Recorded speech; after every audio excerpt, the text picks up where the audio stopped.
Ito lang.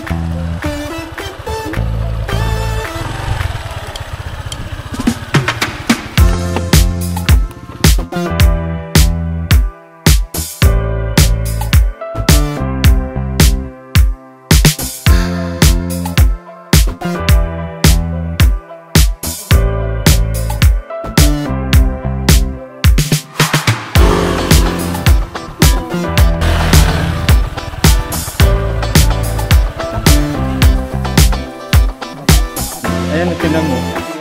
Pangit yung pagkakaputol nila, diba? Ganyan mangyayari ko. So yun yung iniiwasan natin.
Sabi ko, pag nag-harvest kayo at yung putol nyo is above,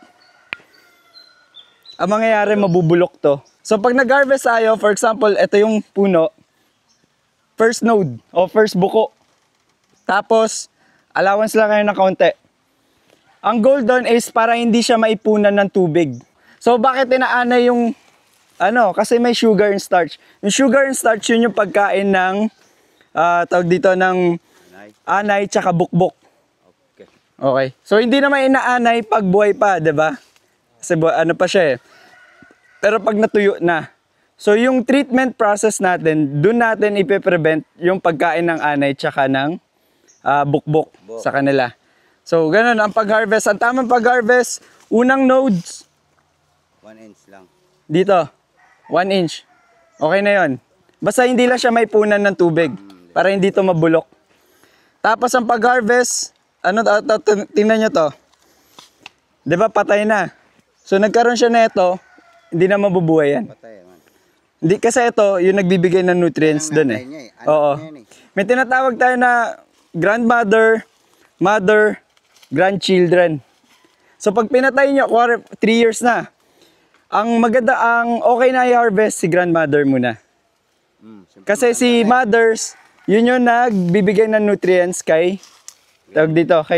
grandchildren. So pag pinatay nyo agad si mother, wala na. Mamamatay agad yung mga anak niya. Okay. So yun yung iniiwasan natin pag mag-harvest tayo, no? Ang pinakabata kasi, mapapansin nyo, dito muna. Ayan, diaper, yung tinatawag. I mean ko yung mother at grandmother, halimbawa, pareho sila. Sa sanga. Sa sanga. Okay. At sanga-sanga na siya. Yan yun. Eto, ulitin ko ah. So, etong unang sanga, 1 year yan. Okay. Ngayon, 2 years. nagkaroon siya ng pangalawang sanga. 2 years. Eto, 2 years. Okay, nagkaroon ulit siya ng isa pang sanga. 3 years. 3 years. Sa unang sanga, tapos yung pangalawang sanga niya, tapos ito. Kung mapapansin nyo, ganyan yung lahat. Pag nagsanga pa rin 4 years. 4 years na yan. Okay. Ang iniiwasan natin, kuwari, mag-harvest tayo. Titingnan natin, may tinatawag tayo ng disease, damage, Tapos yung ano, tawag dito, yung crook. Tabingi na. Bingi. So iniiwasan natin, syempre pag nag-harvest tayo, gusto natin straight para maganda yung ano, 'di ba? So itong mga to, ganito, tinatanggal na agad to. Okay, yan, mga nakahiga na, tinatanggal agad yan. Mabubulok. Okay, May iba. ngayon, meron tayo tinatawag na broomstick disease. Meron ba dito? May nakikita ba kayo? Parang wala ah. Broomstick disease. Oo, para siyang, ano, tawag dito, yung pangwalis. Mukha siyang broom. Yung ano, ng witch. Wala. Parang malures. Oo, parang witch, di ba? Wala yan. Hindi siya walis tingting actually. Yung, alam mo yung sinasakyan ng mga, ano, mga kukulam or mga ano. Ayaw yung naman man. Wala kasi siya eh, walang example eh. Pero siguro pag nag-ikot tayo doon, yun. Marami eh. Ayan. Ayan. Oh, lagyan na yan. Yan, yung mga tinatawag na, ayan, yung mga brown na, kailangan na silang i-ano. Oo. So, ano natin siya, pagtawag dito, para matira, para yung nutrients ma-distribute ng maayos. Ayan na yung grandmother. Sobrang liit niya na eh. Ayan, yung grandmother, tingnan mo, i-trace mo yun sa baba, tapos pataas. Yan na yun. Propagate means yung parang gusto mong padamihin pa sila. So, pag nag-harvest ka ng bamboo, usually itong mga to nasa taas. Diba? Makikita mo sila. So, pag nag-cut kayo, kakat nyo dito, tapos tatanim nyo yun. Pwede na pa. Yan pala ang tanim. Yan, pwede yan. Yeah. Basta makita nyo, pag binalatan mo kasi to, may mga mata. May mga mata ka makikita. Tapos, ilalagay nyo siya sa lagyanan. Ang ginagamit natin, buhangin. Hindi buhangin na binibili sa sand. Ganyan. River sand. Ayan, River sand river sand. Lupa pa yan eh. Yung river sand na makikita nyo doon. Okay. Doon kasi may mga nutrients yun. Oo, doon kasi may nutrients yun. Mas madali silang tutubo. Tsaka ayaw ni bamboo ng stagnant yung water. Kaya kung mapapansin nyo, mostly nasa slope sila. Dumadaloy. Dumadaloy, running water lang yung gusto nila. Kasi nabubulok agad yung mga ugat nila. O pag stagnant water. So yun yung iniiwasan natin. Ngayon, ikot tayo sa iba para makita nyo yung ibang disease. Ngayon, bago tayo mag-harvest, one day before, for example, bukas tayo mag-harvest, ang ginagawa namin is pinupukpok namin yung mga kawayan. Bakit? Kasi minsan may mga ahas na nandyan. So bubugawin muna natin. Siyempre, iniwasan natin na matuklaw tayo pagka di ba? So, May ahas sa taas. sa baba. Sa taas. Baba pala. Ayan, kasi di ba tingnan mo? Oo. Yan, possible yan na nandyan. So, bubugawin mo muna sila para the next day. Bubulabugin. Bubulabugin mo lang. Para the next day, wala na sila dyan. Tapos harvest tayo. So, ikot tayo sa iba.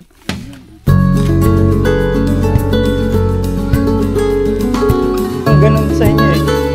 Galing nga eh. So, ayan, tingnan nyo. Sobrang na siyang nakalaylay kasi sobrang dami na nila. Yung mga matatanda na, ibig sabihin yung sobrang hindi na natin siya inaano. Kailangan natin siyang tanggalin na dyan. Bro, hindi na pwede yan. Oo, hindi na. Masasayang yung treatment mo doon. Oo, masasayang yung Anong treatment. tayo na pwede?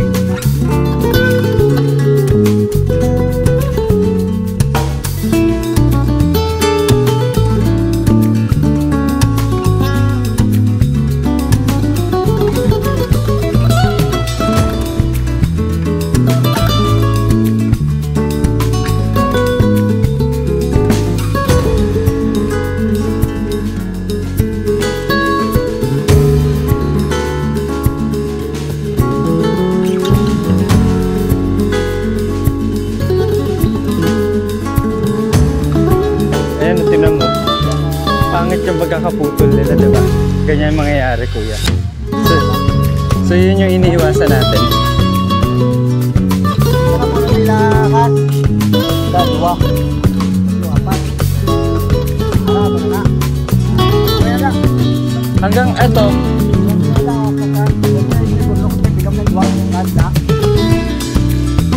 hanggang dulo pa yun, di ba? Tingnan natin.